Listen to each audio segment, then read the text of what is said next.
I want to begin this morning with a reading from the 12th chapter of Romans.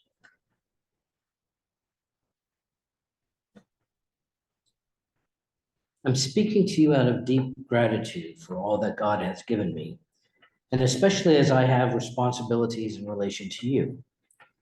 Living then, as every one of you does, in pure grace, it's important that you not misinterpret yourselves as people who are bringing this goodness to God. No, God brings it all to you. The only accurate way to understand ourselves is by what God is and by what he does for us, not by what we are and what we do for him. In this way, we are like the various parts of a human body. Each part gets its meaning from the body as a whole, not the other way around. The body we're talking about is Christ's body. Each of us finds our meaning and function as a part of Christ's body. But as a chopped off finger or cut off toe, we wouldn't amount to much, would we? So since we find ourselves fashioned into all these excellently formed and marvelously functioning parts in Christ's body, let's just go ahead and be what we were made to be without enviously or pridefully comparing ourselves with each other, but trying to be something we aren't. If you preach, just preach God's message, nothing else. If you help, just help, don't take over. If you teach, stick to your teaching. If you give encouraging guidance, be careful that you don't get bossy. If you're put in charge, don't manipulate. If you're called to give aid to people in distress, keep your eyes open and be quick to respond. If you work with the disadvantaged, don't let yourself get irritated with them or depressed by them. Keep a smile on your face.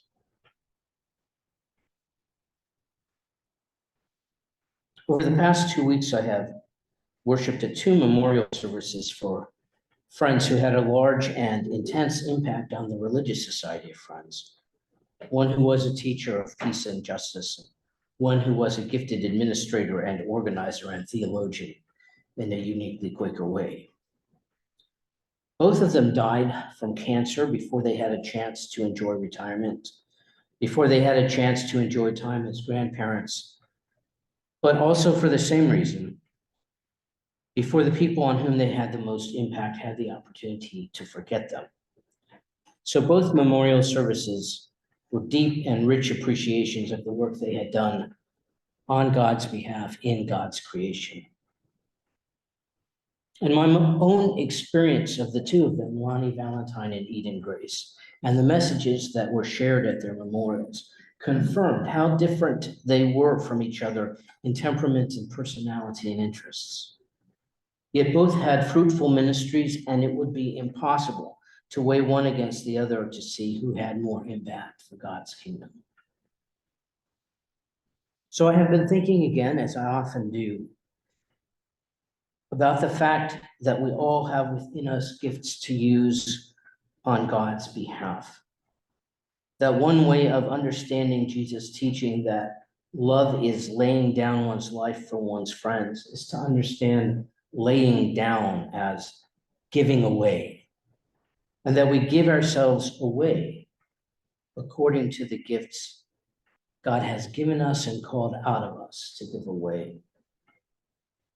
And when we give ourselves away from our giftedness, we find the deep joy that connects us to the reason and the source for living.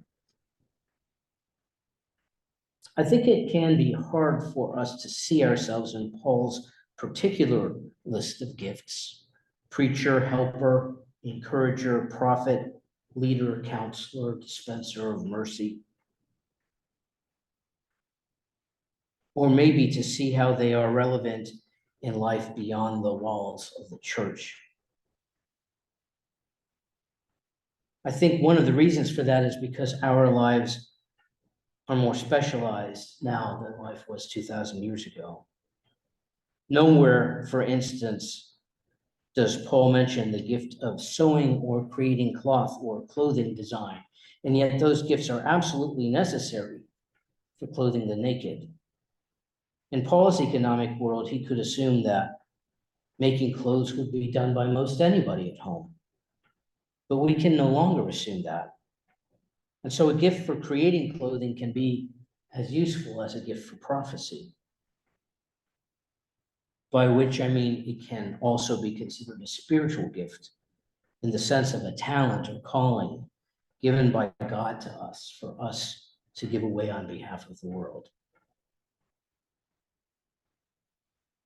But I also think that some of the gifts that Paul lists that seem kind of particularly church-like are equally as needed beyond the walls of the church. At both Lonnie's and Eden's memorials, I found myself thinking about the very different ways in which they had been encouraging.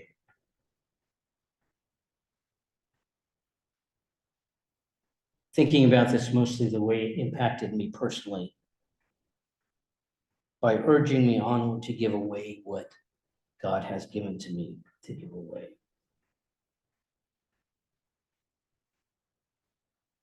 At Lonnie's memorial, Brown Muhete, a former student of Lonnie's who now works at the seminary and is originally from Kenya, told us a story about taking a class with Lonnie for the first time. Brown graduated 2 or 3 years ago, and so in his time at the School of Religion, students turned in all their papers electronically. They no longer printed them out. But Brown said Lonnie would print them out once he received them in order to write comments on them.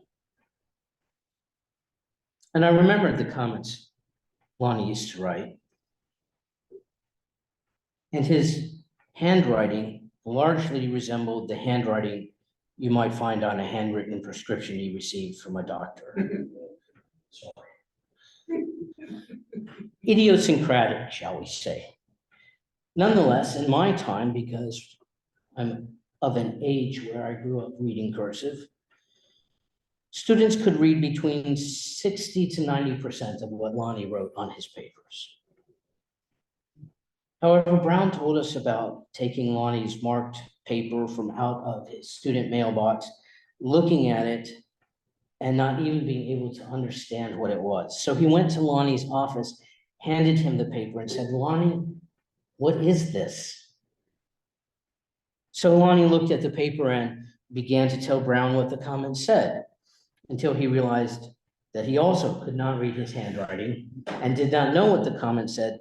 So he had Brown sit down and he went through the paper paragraph by paragraph and gave Brown the comments as they occurred to him in that moment.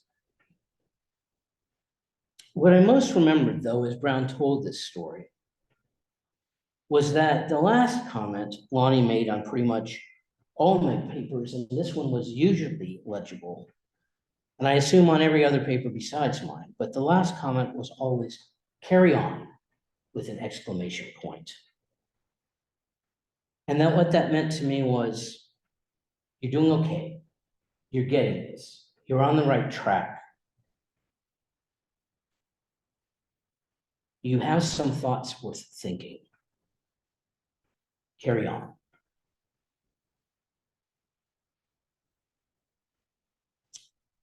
Eden encouraged me in a very different manner. Our personalities were very different. We valued different things.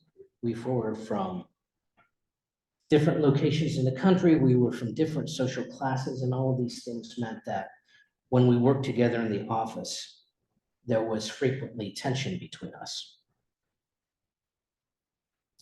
But she never doubted the value of my photographs. And when we would travel, which we did to Belize and to Cuba and to Palestine, when we would travel together, there was never any tension. And more than anyone I've ever worked with, Eden understood what I needed to do my job well. We would often go to places in almost something like a tour group. We didn't mean to be a tour group, but we were a bunch of 3 or 4 or 5 or 6 people, all going to the same places, all observing the same things. This is where they feed people. This is where they teach people.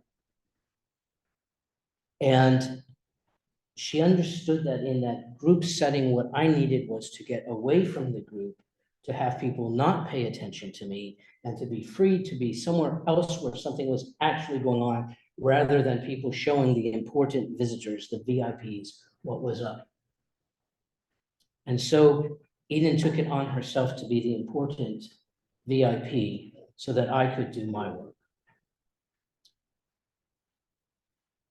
Now, you could say that perhaps Eden was comfortable in the role of drawing attention. She was certainly more comfortable in that role than I was, but having had several conversations with her about working together, I know that she did this for me. She drew the attention away from me so that I could work. Because she knew that my work was important. She told me it was important, and she knew that when I made a picture, I was making a picture for thousands of people. And it was more important for me to make that picture than it was for anyone in our little tour group to see that, to satisfy their own curiosity. So she took the hit, in a way, going away from what might be interesting, drawing people with her so that I could do my work. It was incredibly encouraging. It was incredibly different from the way that Lonnie encouraged me. In Paul's list, there are a number of gifts that we might have or we might not have. And certainly there are gifts that we have that are beyond that list. And there may be gifts that we have, say, sewing or knitting, that fit into the list as a helper or a caregiver.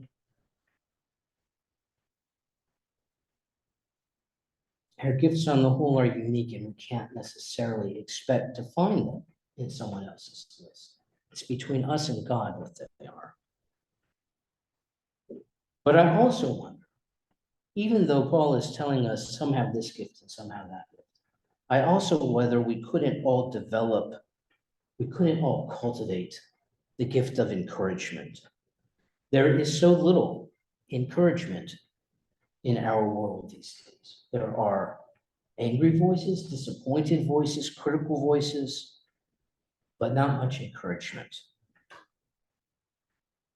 I wonder whether we couldn't all work on the gift of looking for the gifts of others and saying to those people when we come across their gifts,